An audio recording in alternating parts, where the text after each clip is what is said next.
Breaking new details in the fast unfolding terror attack in New York City tonight.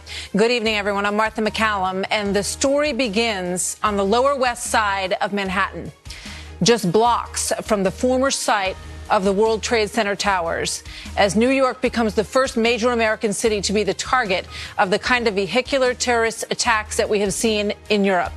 We have new details now just coming in about the man who is in custody and under armed guard not far from here in a New York City hospital. His name is Sayfullo Saipov. Law enforcement officials telling Fox News that he has been identified. He is the man they believe who shouted Allahu Akbar before he plowed a Home Depot rented truck into a busy, popular bike path right along the Hudson River that is used by hundreds, if not thousands of people every day in New York City. He took the lives of at least 8 innocent people and injured at least 11 others. We are about to get updates this evening on the condition of many of those. Now, that Home Depot is just on the other side of the Holland Tunnel.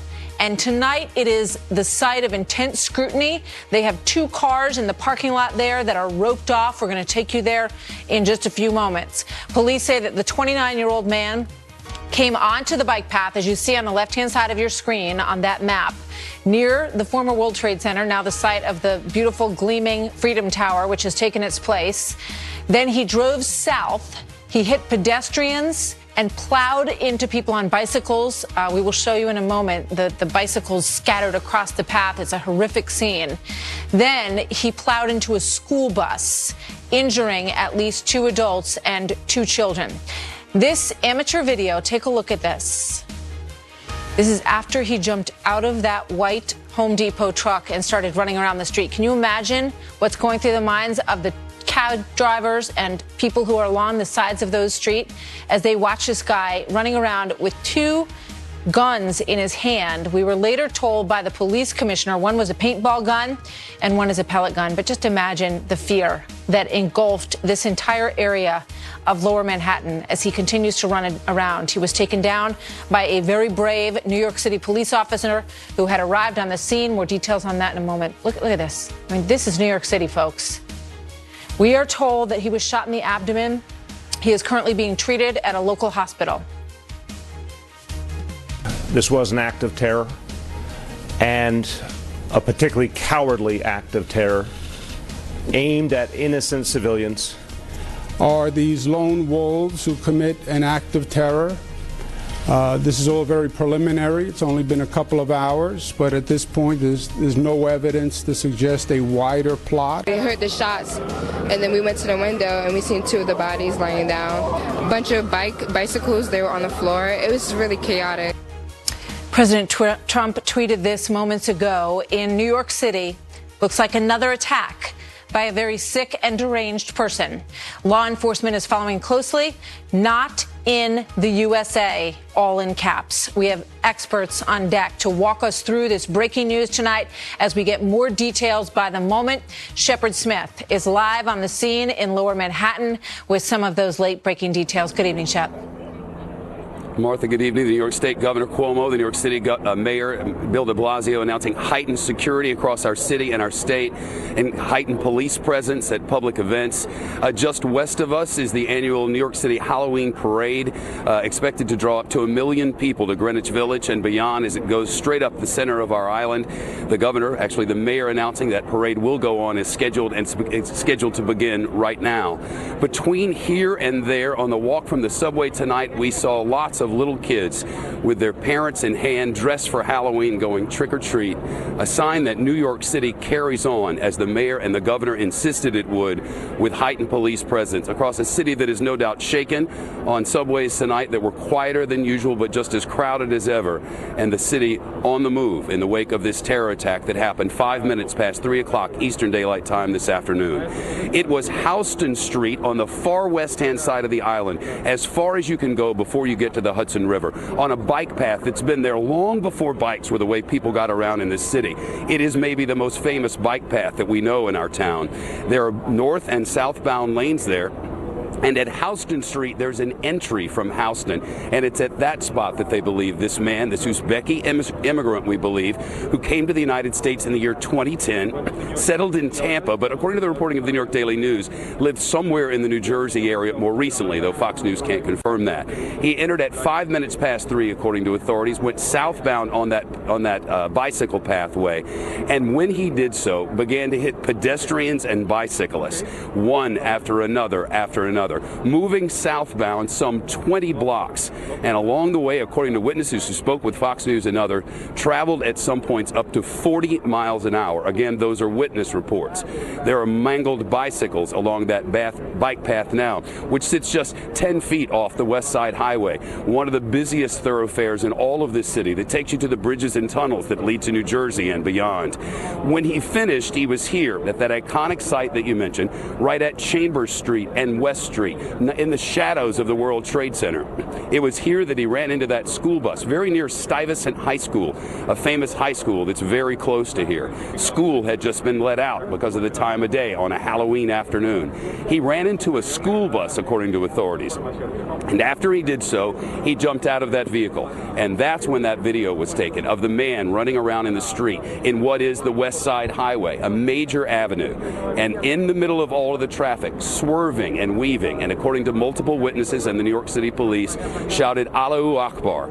And it was then, quoting a New York City police officer who was on scene at the time, that the, quote, 6th precinct lit him up, unquote. He was shot, we don't know how many times, in the lower extremities, we're told. It's my understanding from sources there that he's still at Bellevue Hospital, listed officially in critical condition. Earlier, his condition was described to me as grave, but all involved now say they do believe that he will survive. Was he able to speak with authorities between the time when he was arrested and before he went into surgery? We do not yet know, but according to witnesses, he was coherent and able to speak at the time. As for the victims, 4 of them are from Stuyvesant High School, 2 said to be staff members, 2 said to be children. Remember, the high school letting out at that time of day. Suburbs all across America, people would line up and get onto buses. In lower Manhattan, some do that. Most go off to subways and MTA buses, the regular city transit, to make their way home. So they were scattering about the school and headed home as they always would when this scene unfolded in front of them. One of those children said to be in critical, that child said to be at a Bellevue Medical Center, a level 1 trauma center in lower Manhattan, east of us now, where they are under guarded care, we're told. The suspect in close police watch. As for the vehicle that he drove, we're now told that he rented that white pickup truck from a Home Depot in Passaic, New Jersey. Originally, we were reporting Jersey City, New Jersey, which is just the other side of lower Manhattan. Passaic, New Jersey, about a 15-mile drive or 45 minutes in traffic from the spot where I'm standing in lower Manhattan, very near the 9/11 memorial. And it's there that authorities are on scene right now trying to assess, is there video of him from that time? Was there anyone with him when he rented that vehicle? And then tracing the cameras, which are ubiquitous here, to see if there was anyone with him along the way. Martha, the investigation continues tonight, this Halloween night, as trick-or-treaters mix among those investigating. Shepard, thank you very much. Shepard's been on this since 3 o'clock this afternoon when this first started to unfold. And of course, in the initial stages, no one really wanted to believe that this was what it certainly has turned out to be. Clearly a terrorist attack, as was laid out by Mayor de Blasio and Governor Cuomo in the news conference that they brought forward not long after that event. Joining me now on the phone, Lieutenant Colonel Tony Shaffer, CIA-trained intel operative and a senior fellow at the London Center for Policy Research. Tony, good to see you this evening. Martha, thanks for having me. Here we go again. You know, lower Manhattan, as we keep saying, not far from the scene of the World Trade Center. We know that obviously the Big Apple is high on the list for terrorists who want to pull off something like this. Your thoughts on what we saw today? Right. Let's put this in look, I was right there at 17 State Street just yesterday, and I walked from your studio to the train station, so this is no small issue to me. We have to recognize that ISIS has found an effective technique, and I'm sorry, I disagree completely with Governor Cuomo. This is not a lone wolf. This is a technique trained by ISIS to be used against all of the targets, to include New York City. There's some good and bad news here. First, look, let me say the New York police, NYPD, counterterrorism folks have been doing a lot more to stop these sorts of things than they can acknowledge. So that's the good news. The bad news is they can't be there everywhere. But this was, as Shepard just talked about, incidental to the Halloween parade. They were there in very heavy presence, and they reacted quickly to take this guy down. And I've seen pictures of those guns he had, Martha. They looked just like real weapons. So the NYPD did what they had to.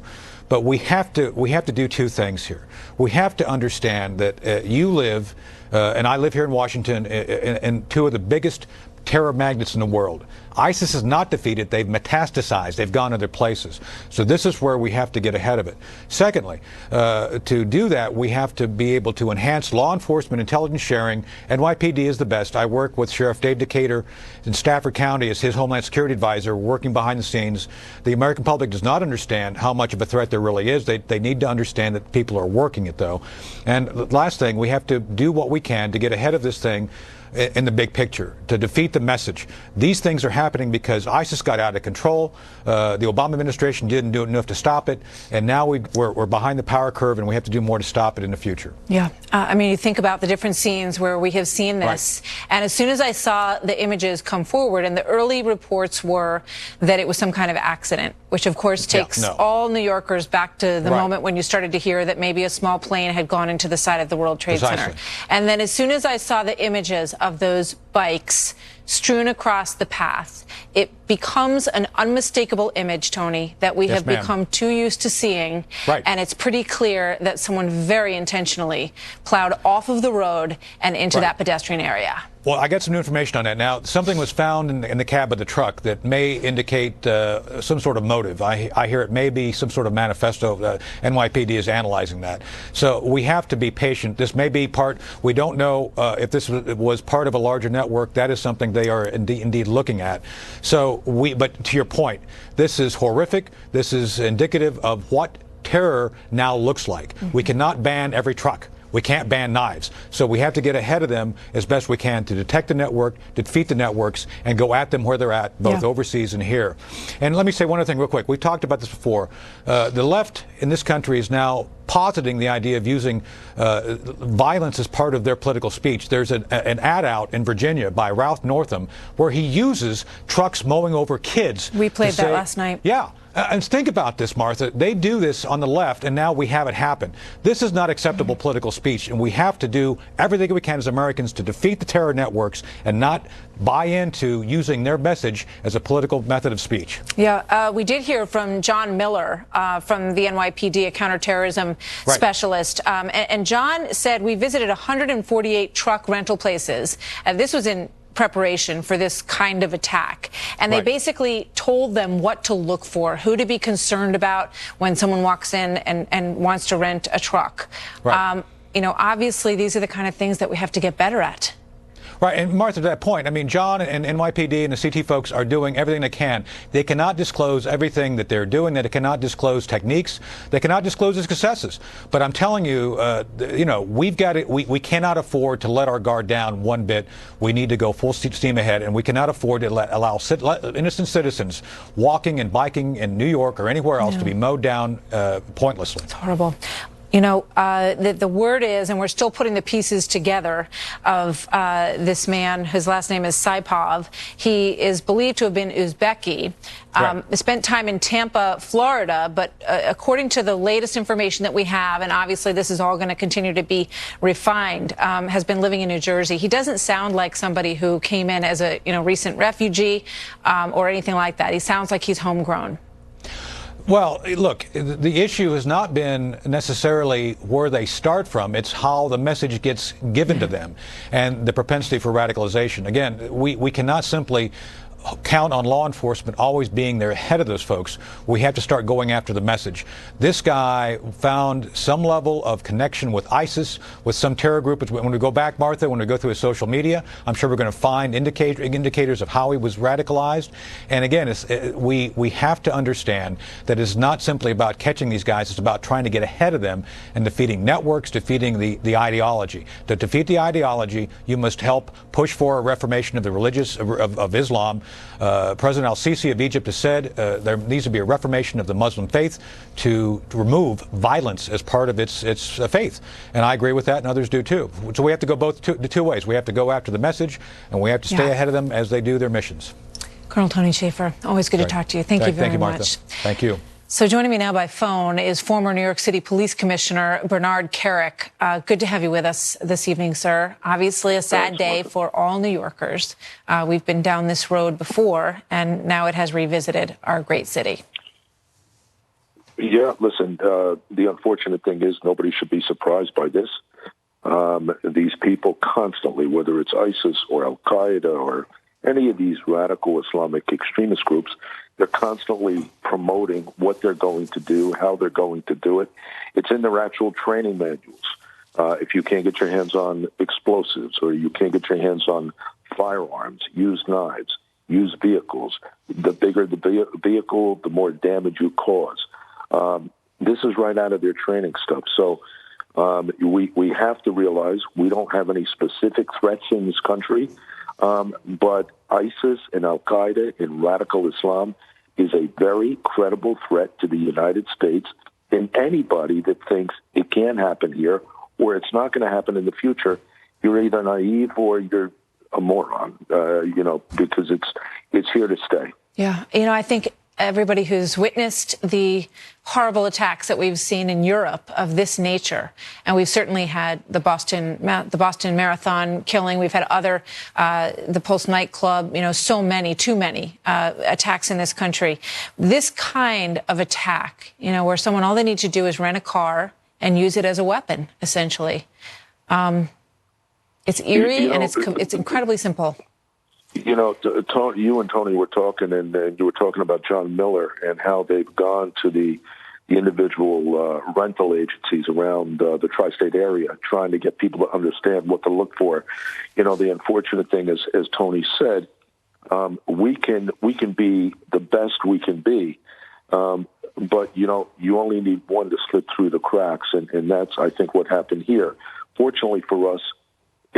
Unfortunately, it's New York City, but fortunately, it's New York City, and we have better resources. We have more resources. We have more personnel. We have a joint terrorist task force that is probably the most superb in the world. So we'll get to the bottom of this. Yeah. We'll figure it all out. We'll make sure that we're on top of it. But at the end of the day, you're going to have things like this that slip through the cracks. Well, let me ask you this. Our intelligence. Bernie, let me ask you this, because, we all remember the controversy when Commissioner Kelly was in charge, and there were sort of more relaxed rules, for lack of a better way of putting it, in terms of scoping out people who could potentially be dangerous in communities around New York City, in New Jersey, in New York City. Tell me what your feeling is about how we approach that now under the current administration, and what, if anything, needs to change? The thing that needs to change, the one dynamic that needs to change, is political correctness. Stop the political correctness. The reality is, you're not racial profiling when you're looking for terrorists. You're criminal profiling. That's what you're doing. You're looking for certain people that do certain things, that associate with certain people, that live in certain areas, that attend certain mosques. You have a basic idea of what you're looking for, and you go find them. You look for them. You interview people. You collect intelligence.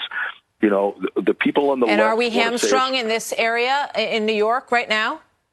We are, because people are afraid to admit that there's a real problem. The bottom line is, these people are out there. I got to tell you, when I watched Mayor de Blasio stand up there, and I know obviously this is a difficult moment for anyone in leadership, but when I hear, they're trying to break our spirit, they're trying to, we're strong New Yorkers, and, we're going to go on, and all of that, which is all true. It does make you sort of want to shake your head and say, are we really doing all we can? Okay. I mean, it's Martha, a common. I feel like these sort of moments of solace and these comfort words and phrases that are heard all around the world are sounding a little hackneyed in many ways. Here's what the mayor didn't say, and many leaders will not say. They're going to kill us if we don't kill them. That's what he didn't say. That's the reality. This is a war. It's a war they started many, many years ago, and the war's not going anywhere unless we end it. Yeah. And the only way to end it, there's no diplomatic solution. This isn't a conventional enemy. They don't wear a uniform. They don't belong to a state. You're either going to kill them or they're going to kill us. And that's the only way you can deal with this. Bernard Kerik, thank you very much, sir. Strong words. Good to see you here tonight. All right. So this just into Fox News. President Trump has released a statement on the New York City terror attack. This is obviously his home city, and he feels as strongly about it as anybody does who lives here. Let's go right to Chief National Correspondent Ed Henry. Also a New Yorker who joins us tonight live from the White House with that. Yeah, that's right. Good evening. Good to see you, Martha. Interesting. The president has been getting updates. We're told briefings from his chief of staff, retired General John Kelly, to stay on top of this situation. He's been tweeting about it, his normal mode of communication to get things out quickly. But now, as you say, just in the last couple of moments, a formal written statement from the president that goes into further depth. Our thoughts and prayers are with the victims of today's terrorist attack in New York City and their families. My administration will provide its full support to the New York City Police Department, including through a joint investigation with the FBI. We offer our thanks to the first responders who stopped the suspect and rendered immediate aid to the victims of this cowardly attack. The president says these brave men and women embody the true American spirit of resilience and courage. I will continue to follow developments closely. That just in from the president of the United States, of course, going back to the campaign of 2016, Martha, you know he has been very aggressive about saying we have to take the fight directly to ISIS and other terror organizations. This is now a terror attack on American soil that he is going to have to deal with. There are going to be massive ramifications in the days ahead, as you've been reporting. And note in that statement from the president that this is now a joint investigation, not just with the NYPD, but the FBI involved, which means the full resources of the federal government behind this as well, Martha. All right, Ed, thank you so much. We'll go back to Ed at the White House shortly. Joining me now on the phone is New York City Congressman Peter King, member of the House Intelligence Committee. I'm also joined here in studio by General Jack Keane, chairman of the Institute for the Study of War and a Fox News military analyst. General Keane, let me go to you first here on set. What are your thoughts on what we saw today? Well, certainly I'm a born and raised New Yorker, so you can't help but be affected by something like this. And regardless of where you are in America, you feel the same way in terms of people being needlessly killed like this. But when you put this thing in context, we've been dealing with radical Islam in America and in the world for 25 years. And the fact of the matter is, sadly to say, radical Islam has morphed into a global jihad in those 25 years. Al-Qaeda is thriving and growing.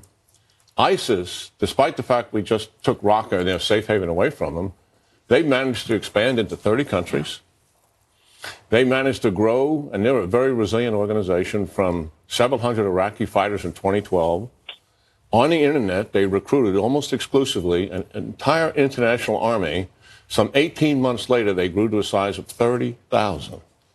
No organization has ever organized like that before. That internet operation, we refer to it as a virtual caliphate. Despite the physical caliphate is going away, the virtual caliphate is intact. So that organization is not dead. Their leaders are in southeast Syria, and they are still inspiring. Maybe somebody like this was inspired by them, or directing terrorist operations. You raised such a great point, and I think about what happened in Washington today with Facebook and Google and Twitter and all of the concerns that were raised about the 2016 election, and that's a separate story. But how do we get at their form of communication and of recruiting and of reaching out over social media, which is ungoverned, yes, essentially? And we're struggling with it, to be frank. I mean, actually taking down a physical caliphate for us militarily is easier than actually defeating them cyber. And that's the reality we're facing, dealing with privacy rights and the rest of it. Sitting right now before the Congress is a vote they're facing on 702, which is part of the Patriot Act, so that we can track terrorists who are talking to people in this country. And there's people in the Congress that don't want that to happen. I mean, wake up. We've been in this war for 25 years. These guys are dead serious about it. And they're going to keep coming for us and coming for us. And I agree, you can't just shoot your way out of it, because it is an ideology and people are drawn to it. And you have to go out there and undermine that ideology. And it's complicated, but you've got to start. It takes with national leaders, it takes community leaders, it takes religious leaders. You've got to offer these young people an alternative to what they're reaching for, which is some purpose and meaning in their life. And they're drawn to this horrific ideology, but you've got to have an alternative for them. And if there's a lack of political and social justice and economic opportunities in these communities where they come from, they're breeding grounds for it. And they're the leaders. And then they inspire somebody that lives in the United States who's actually living likely a middle-class life. In America, Muslim communities, the people in them are assimilated. Second generations off to college and come back to visit. That's America. But that's not what's happening around the world out there. And we've got to get after this thing comprehensively. This administration's got the potential to do it because they understand it and they want to do something about it. The previous administration disengaged. And when we disengaged from the Middle East and thought we could contain radical Islam, what we got is ISIS in return for that. And we've done the same thing by not resourcing Afghanistan. You know, when I think about the sort of homegrown model, which this individual may be, it looks like he lived in Florida and in New Jersey. But one of the big question marks in his case already, there's a lot of them, is whether or not he traveled anywhere and came back. And it seems to me that that is one zone that should be more manageable. I think of Tamerlan Tsarnaev, who traveled, trained, and came back. And we've seen that again and again. How can we wrap our arms around that issue and say, if you go off to train in one of these camps, you're never coming back here? Well, that's why we have a president who clearly understands that. And he wants people to be vetted who are coming out of these known areas that are growing grounds for terrorism and particularly in places where there's no mechanism there to be able to check on the people who are applying for this country. That's the whole issue, and why people don't understand that. And that's what the president has been very outspoken and forceful about. I want to bring in Pete King, Congressman Peter King, who joins us on the phone tonight. Congressman, welcome. You obviously spent a lot of time on this topic, and now it has hit home in a brutal reality tonight. It really has. Let me just say at the outset, I agree with everything that General King said, and also what Bernie Kerik said before. This is a vicious enemy, and the NYPD is the best in the world at what they do, working with the FBI in New York. They do an outstanding job. This type of attack with the vehicle, which is not a lethal weapon by itself, it's not a gun, it's not a knife, it's not an explosive device. It's so important we check on this person's record, because unless a person has a terrorist record, unless they've been on the internet, unless they've been using other forms of social media, unless they've been talking to people in the community about carrying out terrorist acts, it's virtually impossible to stop them. And this is every FBI and every cop's nightmare, this type of attack, which is low cost to the enemy, and yet it can be terribly lethal. And it shows how evil and diabolical they are. And it also shows how wrong the critics have been over the years, who have been critical of the NYPD for, they say, too much surveillance, for overstressing this issue. The only way we can stop it locally is through increased surveillance, neighborhood surveillance, community surveillance. That means using undercovers. It means using informants. It means going through every bit of social media that we can. And so any event, by the way, the police officer who shot that terrorist today, what a hero he is. Yeah. I mean, if he had not gotten those, what might have happened? Incredible, and you can see in some of the video that we saw today, individuals kind of, running behind a car, trying to get an angle on this guy as he's darting around. And I think about the bravery of those individuals, and one of them may have been that police officer. It's hard to tell on that video. But, Congressman King, I also think back to when you had a panel on counterterrorism in Washington, and it was titled something about Islamic extremism in the United States. They wouldn't even let you call it that, and wanted to open it up to other forms of extremism that could be discussed on the panel. And what General Jack Keane is saying, and Bernard Kerik, the former police commissioner, is wake up. The country needs to understand that we are literally and figuratively under attack. And until we really deal with it in that way and take it on, and I have to say that President Trump dealt with it that way during the campaign, clearly calling it out for what it is. And we've been through, a long period where we weren't allowed to say that. How do we accomplish that goal? Listen, all violence is wrong, all murder is wrong, but what makes Islamist terrorism unique right now, it's a worldwide movement. It's a movement that has tens of thousands of supporters around the world, including here in the United States. And with travel being what it is today, as you said, people go to Syria to get trained, they can come back. Europeans who can come into our country without applying for a visa, they've gone to Syria, they get trained, they go back to Europe, they can come into the country. We have people here in this country, as we've seen, just on Long Island where I live, we've had any number of terrorist plots stopped and people arrested, people serving long prison sentences. We had one person actually go to Afghanistan. So as Bernie said before, they're going to kill us unless we kill them first. And we have to stop being politically correct. We have to stop being apologetic. You're right. I had those hearings 6.5 years ago. You would have thought that I was Adolf Hitler, the way I was being attacked. And yet of the 3 witnesses I had, 2 of them were Muslims, and one was an African-American whose son was a Muslim convert. They were there to talk about the danger and the damage that Islam has caused to Muslim communities in this country. 99% of the people are good people, but the fact is there are elements that are dangerous to our country, and the community has to cooperate more. And I've said this a million times, when the FBI was going after the mafia, they went into the Italian-American community. When they were going after the Westies, it was the Irish-American community. If you're going after Islamist terrorism, you have to monitor the Muslim community. That's where it's coming from, and that's the reality. You have to stop being politically correct, stop being apologetic, and realize there's an enemy that wants to kill us in the most diabolical way. This guy today killing innocent people on a bike path, people standing around, attacking a school bus with disabled kids. What an absolute disgrace. Congressman Peter King, General Jack Keane, thank you very much to both of you for being with us on a very tough night for America, as the first vehicular attack in a major American city turns us to another page of confronting terrorism in America. We have breaking coverage as we get new details about this terrorist coming in, where he's from, his age, the condition that he is in at a New York City hospital tonight. All of that straight ahead.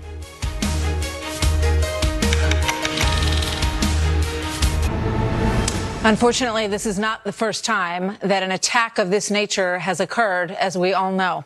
In fact, terror attacks where a vehicle becomes a weapon is becoming very common. Trace Gallagher is live in our West Coast newsroom with the backstory on those cases, which we remember too well. Trace, good evening. Good evening, Martha. ISIS and al-Qaeda have long been telling their sympathizers to use a combination of cars and knives, and those appear to be the common denominators in most of these types of attacks, like back in August in Barcelona when a 22-year-old Spanish citizen drove a van into a crowd at the famed La Rambla shopping district, killing 13, injuring more than 100. The attacker then got out of his van, stabbed and killed another woman, and yelled Allahu Akbar before police shot and killed him. In June, 3 Islamic terrorists used a van to plow into pedestrians on the London Bridge, then got out and began stabbing people in pubs and bars along the bridge. In all, 7 were killed, 48 injured. In March, a British citizen who pledged allegiance to ISIS drove into pedestrians along the Westminster Bridge in central London, killing 4, injuring 50. That attacker got out of his vehicle and fatally stabbed an off-duty police officer before being shot and killed by police. We have also had deadly vehicle attacks in Paris, Sweden, Berlin, and don't forget in this country last November when an Ohio State student of Somali descent plowed his car into a crowd of students and then stabbed them with a butcher knife, injuring 11. The suspect was shot and killed. And of course, the deadliest vehicle attack happened in July of 2016 in Nice, France, when a Tunisian national drove a large truck through a crowd of people celebrating Bastille Day, killing 86, injuring more than 500. Recently, an ISIS magazine included an article that showed the best kinds of vehicles to use for attacks, and even suggested that sympathizers rent them, which caught the attention of New York police. Watch. We went and did extensive outreach to the truck rental business. We visited over 148 truck rental locations in this area, the obvious ones, U-Haul, Ryder, Home Depot, etc., and talked about suspicious indicators, ways to come forward. And of course, police say today's attacker used a Home Depot rental truck. Al-Qaeda has many times called trucks the ultimate mowing machines. Martha. Thank you, Trace. All right, here with more tonight, Karl Rove, former Deputy Chief of Staff to President George W. Bush and a Fox News contributor, and Bob Strang, CEO of Investigative Management Group, who also served as co-chair of the New York State post-9/11 Anti-Terrorism Task Force. Gentlemen, welcome. Good to have both of you here.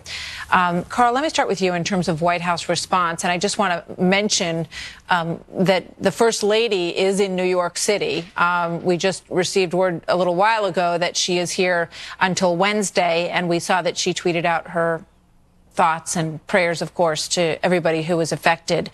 This is her hometown as well, and she is concerned, obviously, as they monitor the situation. But, you know, how does the White House deal with this kind of situation, Karl?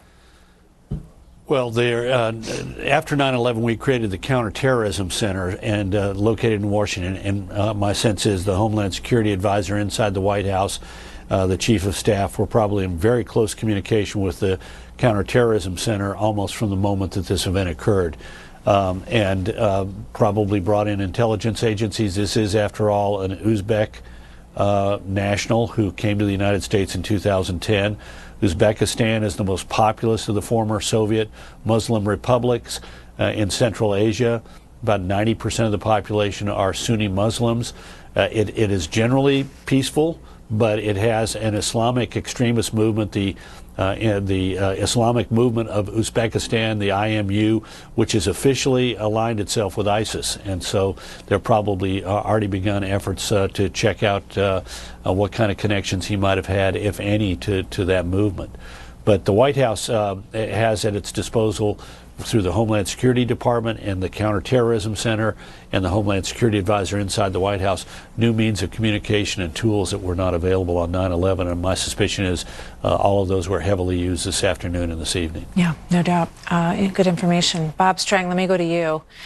In your work in terms of counterterrorism in New York State, you look at this situation, and this has really been everybody's nightmare, you know, that we would see this kind of thing here, and now we have. Right, Martha. It's also, I mean, just looking at other cities across our country, take a look at the potential of something like this. All of our avenues in New York City, across our country, in malls and bus stops and outside schools, this is continuing to be a problem, not only around the world, but here in our own country. And we've learned this through intelligence.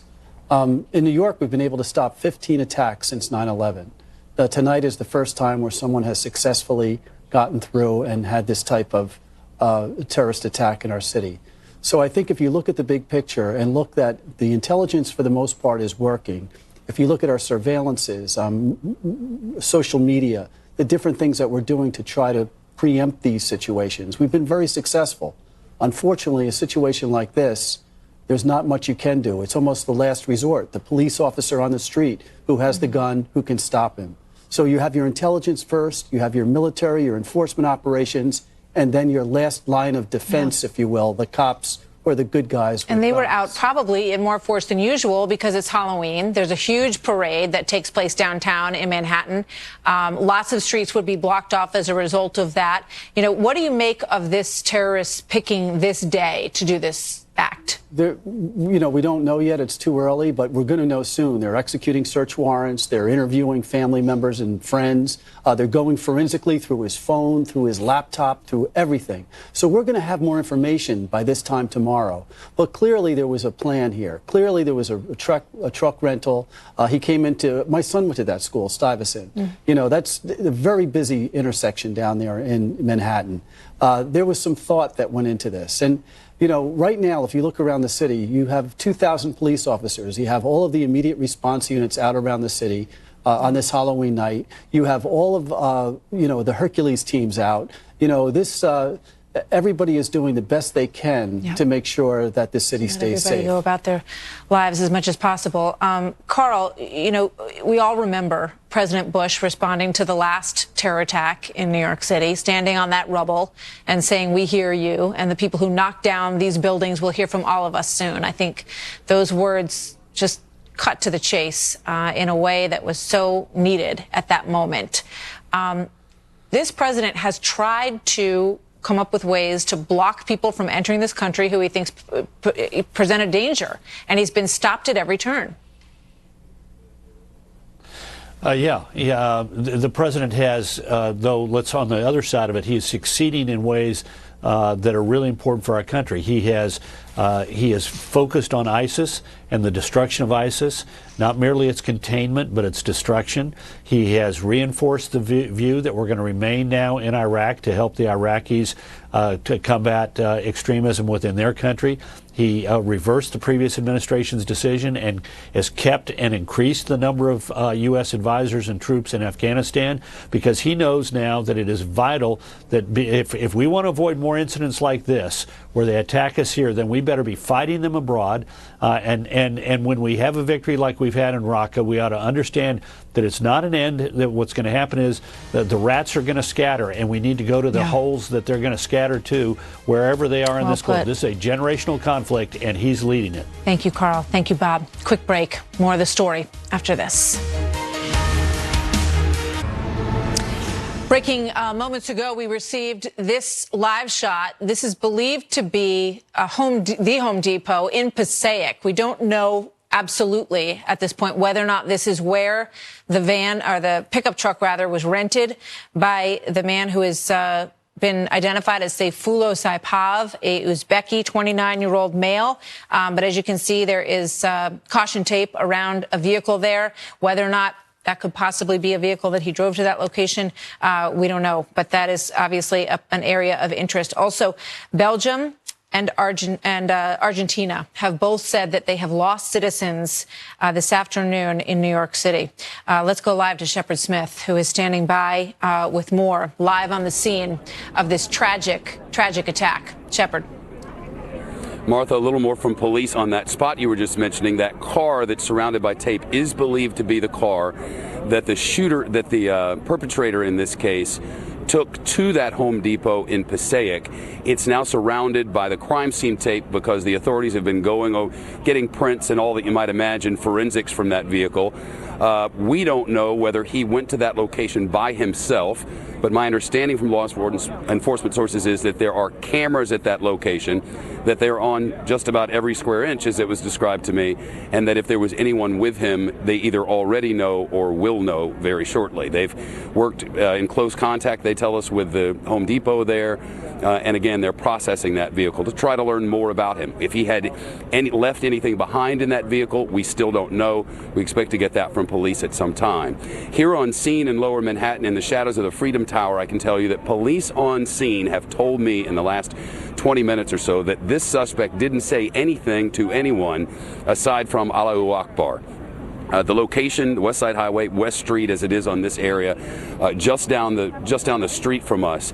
And when he was wandering in and out of that traffic, according to authorities who were on scene, he didn't say anything else. And in fact, one very good police source said to me, and I'm quoting, he didn't seem to be in any mood to speak, and we certainly weren't in any mood to talk to him. They took him away without incident. My police sources tell me that he was shot in the midsection, described as the abdomen. He's still at Bellevue Hospital, the trauma center there. Surgery was scheduled. Whether that surgery is complete or not, I do not know, but I've confirmed with 2 more people in the last 10 minutes that, in fact, they believe that his injuries are not life-threatening, so they'll be able to talk to him. As for his background, some more new reporting. Our intelligence correspondent, Catherine Herridge, is reporting tonight that he is believed to have been here on a green card. He's an Uzbeki national who was in the United States on a green card, has expired identifications from both Tampa, Florida, and in near New Jersey. So New Jersey near the city of New York, but across the river. He is believed to have been living in New Jersey for the better part of the last few years, and most recently, according to the reporting of the New York Post, with which this channel shares common ownership, he's been serving as an Uber driver. That was as recently as the summer.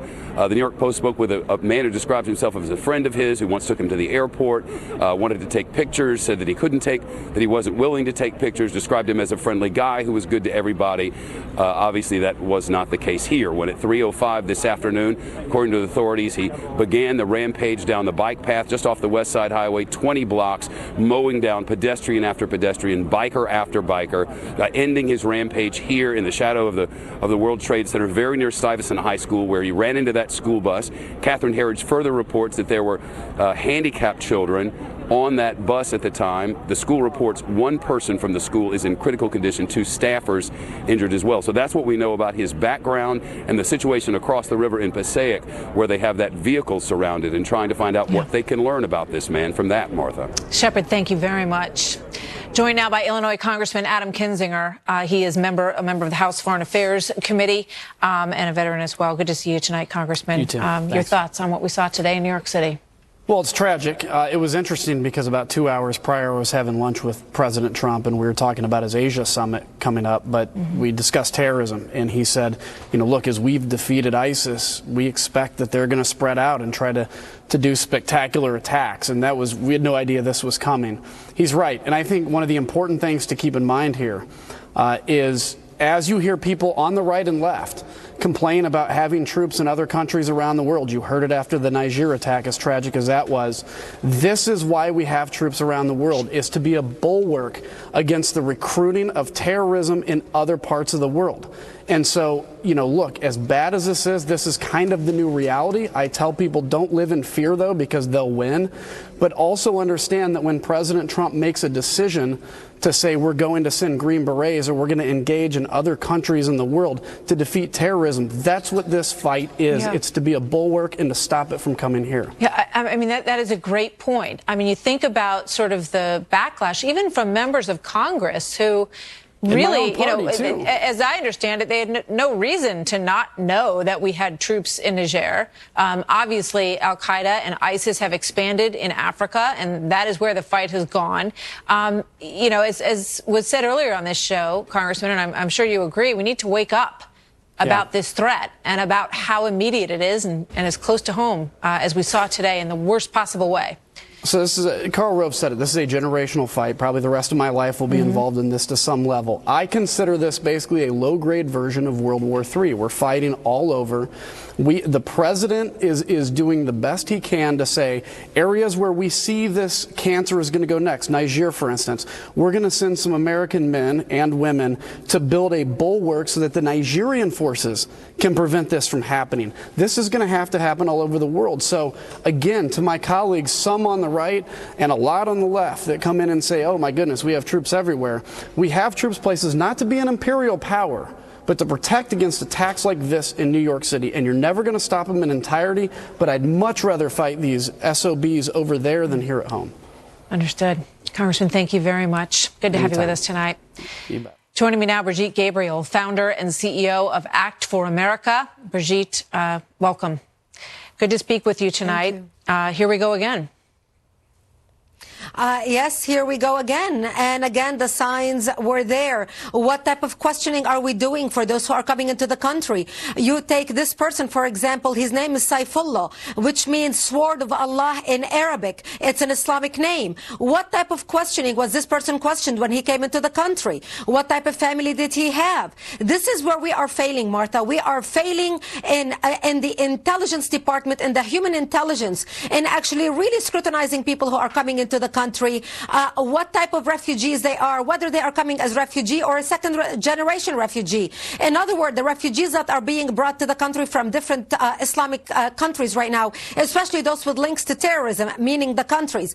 They work here for 6 months. They are given the American nationality, and then they can start bringing their extended family member. How did this person get here? Was it through an extended family member who was a refugee to begin with? This is why we need to secure the country, understand who is here, who is not here, and what they're doing here if they overstayed their visa. And by the way, I traveled this past weekend to Miami, Boston, and Norfolk, Virginia. I had an expired driver's license.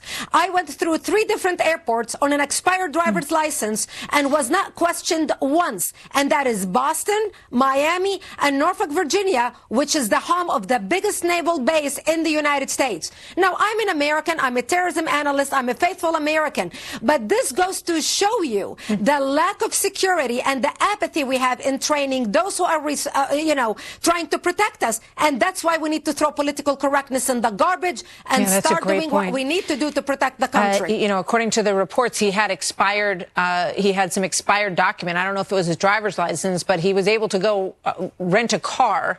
And we know that these car rental facilities all around Manhattan have been given given warnings about people wanting to rent cars and do this kind of heinous act. Not to blame anybody who was working there, because we don't know enough details to do that. If that, becomes the case, we will see as more of this unfolds. But, you make a great point. We put so much, it seems, into security and TSA and all of these benchmarks, and yet people seem to slip through the cracks at an alarming rate. Exactly. And that's where training really is very important. Just like what the Israelis do. We need to profile based on behavior and mannerism. And knowing that Al-Qaeda and ISIS are instructing their people to rent trucks of these type of trucks and plow into crowds, we need to have a special training tapes that we provide to any rental place that does, for example, rent these type of trucks, on asking people certain questions when they're renting the trucks and monitoring their behavior. People who lie start breathing heavily. They start fidgeting. They smile a lot while their eye muscles do not smile. They smile a lot and it looks fake.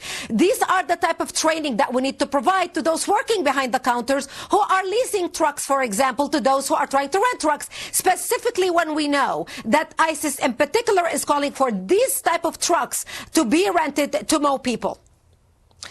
It's a great point. You look at everything that we've seen on Inspire and Ramaya and all of these online publications, which really lay out very clearly the kinds of places that they want to attack. Exactly. We heard John Miller today talking about the potential for something at Thanksgiving that they were concerned about as they look at the threats that come across the internet and the like. Obviously they know where to look, and they have thwarted 15 attacks in New York City. Unfortunately, today, this one got through. And, we understand that he was from Uzbekistan. There is a group there. He came in 2010. There is a group there that has affiliated with ISIS, right? Correct. And especially in that part of the world, ISIS is really mushrooming, and they are finding fertile grounds. Look what's happening in the Balkans. The Balkans is the new Afghanistan. This is where the radicals are really organizing, and that's where Al-Qaeda went and started, really recruiting, because they have fertile ground in that part of the world. But again, this is where we, the American public, is very important also to be vigilant. I was listening earlier talking about Shepard Smith was talking about the friends of this guy that knew him. He was very friendly, very nice, peaceful person. He was an Uber driver. It sounded exactly like the reporter describing Muhammad Atta, when Muhammad Atta immediately after September 11th. So same type. Brigitte Gabriel, thank you so much for being with us tonight. Stay tuned to Fox News, foxnews.com. Obviously, breaking news on this story, terror attack in New York City. All of this comes as we continue throughout the evening. Tucker Carlson live in Washington next. Good night.